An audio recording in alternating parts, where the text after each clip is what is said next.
Today, I will share with you the 3 most effective methods to lose belly fat and overall body fat easily at home. It's important to understand that targeting fat burn solely from the belly area is not possible. To tap into the fat stores around our midsection, we need to burn fat from our entire body. While exercise can increase calorie expenditure and aid in fat burning, the primary driver of fat loss is our diet. Therefore, I will outline 3 best dietary approaches that will help you burn fat quickly. But before we continue, don't forget to like and subscribe to our channel. To effectively burn fat, it's not just about calories in versus calories out. Insulin, a hormone responsible for fat storage, plays a crucial role in fat loss. When we want to burn fat, controlling and lowering insulin levels is key. Insulin is released to regulate blood sugar levels by transporting glucose into our muscles and liver for energy. However, when insulin levels are high, the body cannot efficiently burn fat because it can easily derive energy from the available glucose in the bloodstream. Moreover, high insulin levels lead to excess glucose being stored as fat.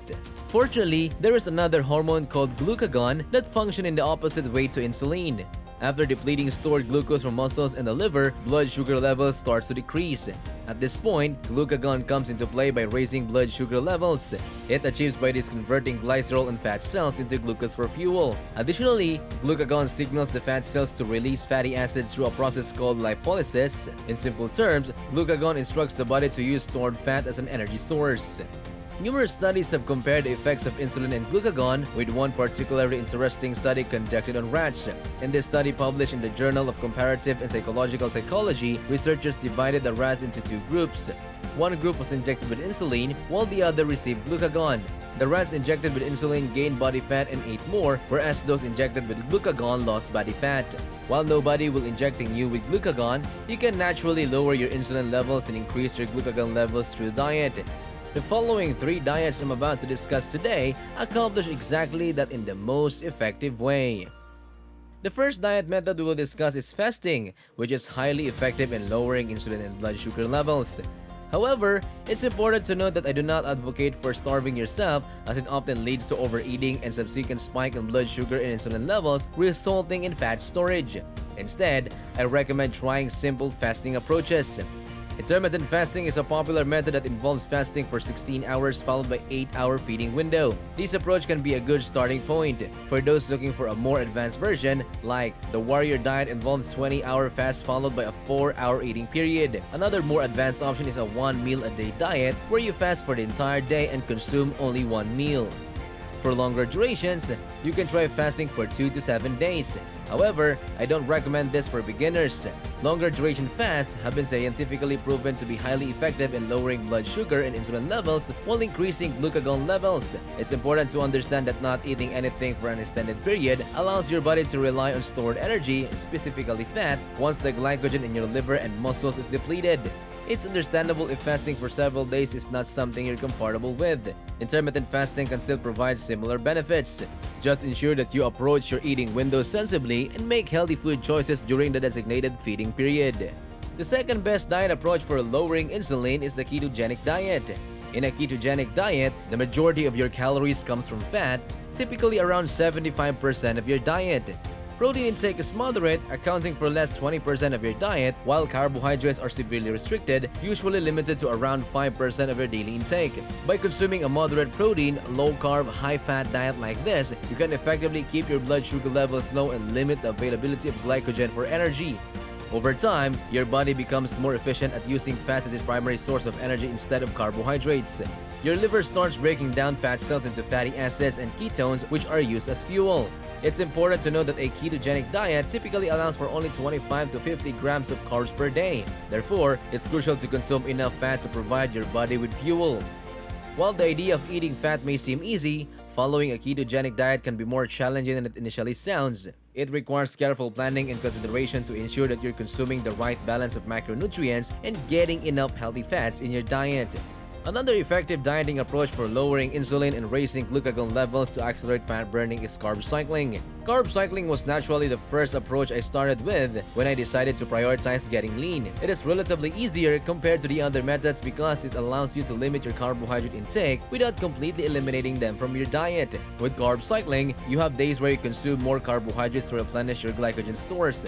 This means that carb cycling does not lower insulin levels as much as long-term fasting or ketogenic diet. However, carb cycling can still be highly effective, especially when combined with a weight training. Weightlifting depletes the glycogen stores, allowing your body to rely on fat as fuel source. It's important to understand that carb cycling is not a rigid diet plan with set rules. There are different ways to approach it, but typically, you cycle between high carb, moderate carb, and low carb days. For example, on Monday, you might consume around 200 grams of carb, on Tuesday, you have around 100 grams of carbs, and on Wednesday, you can consume fewer than 50 grams of carbs. Then, you repeat the cycle. Another simple carb cycling approach is switching between high carb day and a no carb day. For instance, one day you might consume around 200 grams of carbs, and on the next day, you aim for as close to 0 grams of carbs as possible. Then, you continue alternating between high carb and no carb days. It's important to note that the specific carbohydrate numbers I mentioned, such as 200 grams, are just examples. The optimal carb intake may vary for each individual, so it's essential to adjust the amounts based on your needs and goals. Before you go, I want to mention that there are indeed other ways to burn fat apart from the 3 diet approaches I discussed. It's possible to burn fat even on a high-carb diet, although you would need to lower your protein intake to compensate.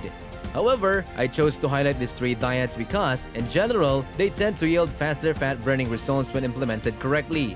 The reason behind their effectiveness lies in the fact that these diets not only help reduce overall calorie intake, but also lead to a decrease in insulin levels, which is the hormone responsible for fat storage. Simultaneously, they promote an increased glucagon levels, which enables the utilization of stored fat for energy. While these 3 diets are widely recognized for their fat-burning benefits, it's important to remember that individual results may vary.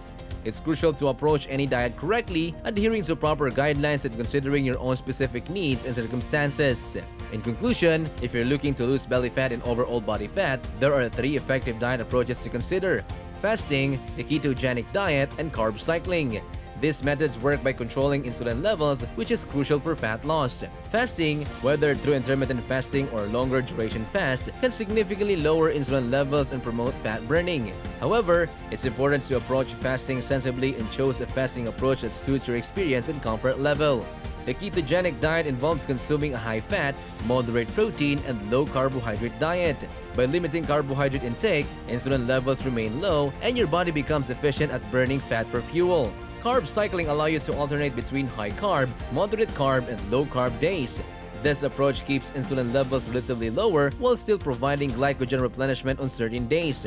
Combining carb cycling with weight training can enhance fat burning. It's worth noting that these 3 diet approaches may yield the fastest fat loss results for most individuals when implemented correctly. However, it's essential to adjust these approaches to your own needs and goals and consult with a healthcare professional or nutritionist if necessary. Remember, achieving fat loss involves more than just dieting. Regular exercise, adequate sleep, and overall lifestyle habits play significant roles in achieving and maintaining a healthy weight. And that's it. Thank you for watching this video. Also, don't forget to like and subscribe to our channel.